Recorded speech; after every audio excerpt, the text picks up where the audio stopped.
I hope you're all good and happy. So today we are going to begin with the lesson number 14. That is Tathagata Gautam Buddha. So let's begin with this lesson. This is a story of the Gautam Buddha. So it is believed that Gautam was born in 363 before BCE at the Lumbini near Kapilvastu in modern Nepal. कहाँ पे born हुए थे? कपिलवस्तु में, लुम्बिनी में, कपिलवस्तु में, कहाँ पे? Modern Nepal में.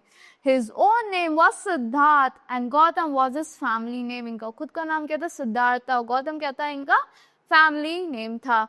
His father Sudhodana was the ruler of tribe. ये किसके ruler थे? Tribe के ruler थे called Shakyas. He was a brave warrior. एक brave warrior थे and wished his only son, और wish करते थे only son whose mother Maya had died soon after his birth. उनकी मदर जो थी वो उनकी डेथ हो गई थी उनके बर्थ के बाद, सिद्धार्थ के बर्थ के बाद. To be a warrior like himself, वो चाहते थे कि जो उनका बेटा है उनकी तरह वॉरियर बने. So he taught him how to use the spear. उन्होंने उसको सिखाया था कि स्पेयर को कैसे यूज करते हैं. The bow and the sword, how to use them. Gautam grew up to be a fine young man. Gautam धीरे धीरे बड़े हो गए, fine young man बन गए. And was the pride of his father as well as of his tribe. वो अपने father की pride थे और अपनी पूरी tribe के भी pride थे. उन्हें pride feel होता था, proud feel होता था. He was married to a very beautiful princess named Yashodhara. उनकी शादी हुई थी किसी beautiful princess से. उनका क्या नाम था? यशोधरा था. And had a son by her. उनका बेटा भी था. He lived in a big beautiful palace.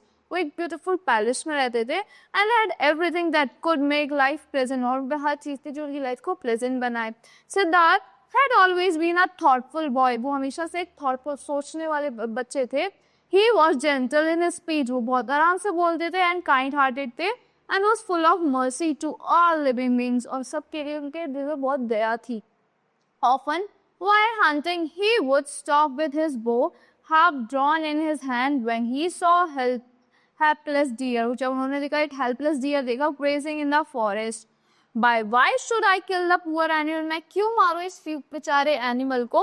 He would say to himself and then he would put the arrow back. फिर उन्होंने अपने आप से बोला ये कि मैं क्यों मारूं उस animal को. तो उन्होंने अपनी arrow वापस रख ली. Into the quiver. Quiver क्या होता है? जिसमें arrow रखते हैं जो उनके back पे है. And go home without shooting anything. फिर वो घर वापस चले गए किसी को शूट करे बिना. Often while taking part in a horse race, he would stop halfway because his horse was tired. जब भी वो पार्ट लेते थे हॉर्स रेस, वो बीच में रुक जाते थे, सोचते थे कि उनका हॉर्स थक गया होगा. And breathed hard, and he would happily lose the race rather than give pain to his horse. वो happily रेस हार जाते थे सोच के कि उनका हॉर्स थक चुका है, उसे परेशान करे बिना वो happily रेस हारना पसंद करते थे. One day in the spring season he went out of the palace for a ride. एक spring season में वो ride के लिए अपने palace से निकले to look at the beautiful fields को देखने के लिए. He rode slowly through the land full of gardens. उन्होंने धीरे धीरे रोड करा, slowly रोड करा. वो land में gardens के जो full of gardens थे. And well, he saw green grass. उन्होंने green grass और fields देखी. Trees laden with fruits. He was filled with joy. वो एकदम joyful हो गए थे. After some time, he saw plowman driving along a poor bullock. उन्होंने देखा एक plowman को drive कर रहा है poor bullock से, which had a sore on its back. जिसपे क्या sore है, and beating it with a stick. और उसे beat कर रहा है stick से. To make it go till it nearly dropped down, groaning with pain. वो जब तक चलता रहेगा जब तक उसे दर्द में वो गिर ना जाए. Then he saw a hawk devouring a dog. उन्होंने एक hawk को देखा devour करते हुए dog को, duck को. A little further on he saw a cat eating a mouse. फिर उन्होंने cat को देखा mouse को खाते हुए. So he said he came back home. वो वापस अपने घर आ गए. After some time he saw very old man. उन्होंने एक old man को देखा who was too weak to walk. वो बहुत weak था walk करने के लिए. Then he saw a man who was very ill. फिर उन्होंने एक man देखा जो बहुत ill था. Was groaning with pain. जिससे बहुत pain हो रखा था. Lastly he saw a man on the ground. फिर उन्होंने एक man देखा ground पे. The ground all stiff, cold and dead. Ground में stiff था, cold हो गया था, dead. इधर ठंडी हो गई थी. These sigh filled him with great sorrow. ये सब देख को great sorrow में चले गए थे. He felt as if a voice came out from within and said to him, एकदम उनके अंदर से आवाज आई बोली उनसे, Siddharth, one day you too will get ill and groan with pain. एक दिन तुम भी एक groan हो जाओगे pain के साथ and get old, weak and die. Old हो जाओगे, weak हो जाओगे और you will also die. Siddharth became sad. Siddharth sad हो गए, serious and restless and was lost in thoughts. फिर वो सोचने लगे for a long time. At last he concluded that the world was a house of sorrow. कि world पूरा house of sorrow है. And he decided to leave the comforts of life. उन्होंने decide करा मैं अपनी life के सारे comforts को छोड़ दूंगा and to go out in search of true happiness. At that time he was 29 years old. जब वो true happiness में चाहते थे, वो जाना चाहते थे, वो कितने years के थे? 29 years के थे. One night when his wife and the little prince was fast asleep, जब एक रात उनकी wife और little prince सो गए थे, he left the palace. उन्होंने palace छोड़ दिया and set out to seek true happiness.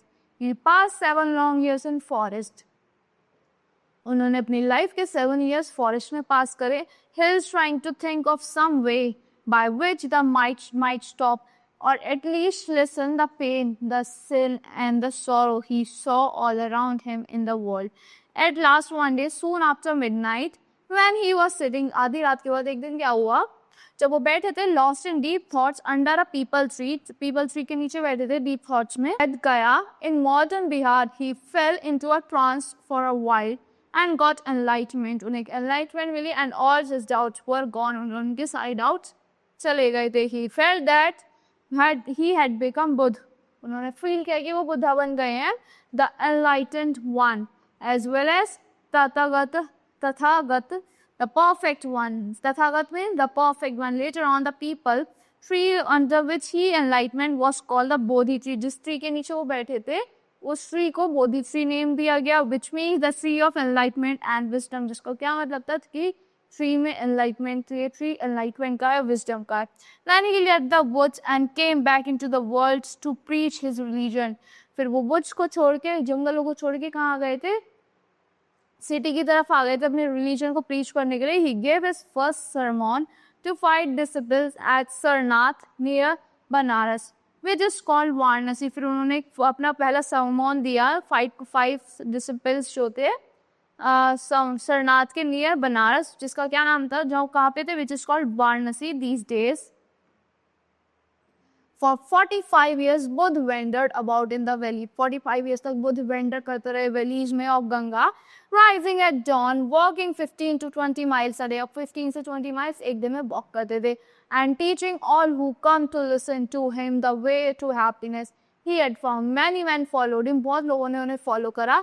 And even his lifetime, lakhs of Hindus became his disciples. पूरे उनके lifetime में lakhs of Hindus उनके disciples बन गए थे. Disciples क्या होते हैं? उनके people जो उनकी बातें मानते हैं, उनको सुनते थे. Buddhism was a chief religion in India. Buddhism क्या था? Chief religion था इंडिया में for quite 600 years. Hundreds of years after his death, the Buddhists began to worship him as a god.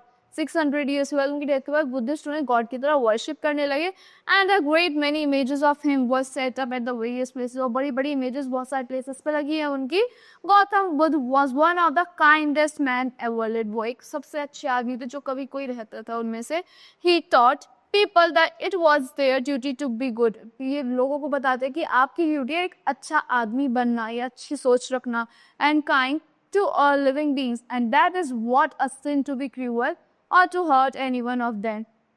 आपको किसी को hurt नहीं करना चाहिए, आपको हमेशा अच्छा सोचना चाहिए. He said that all men were both free and equal in sight of God. Her man free है, equal है, सब बराबर हैं भगवान की नजरों में. And that one man was as good as another if he lived a pure and holy life. वो man एकदम अच्छा है और अच्छी है, जो अच्छा आदमी है जो एक holy life जी रहा है. Holy life spoke the truth and did not sin. He is believed to be passed at the age of 80. वो कब पास हुए थे? 80 की एज में पास हो गए थे in 483 BC at Kushinagar in Uttar Pradesh. So that's all for this, the life of our Buddha, Gautam Buddha. So that's all for this lesson. I hope you all like the explanation of this lesson. See you in the next class.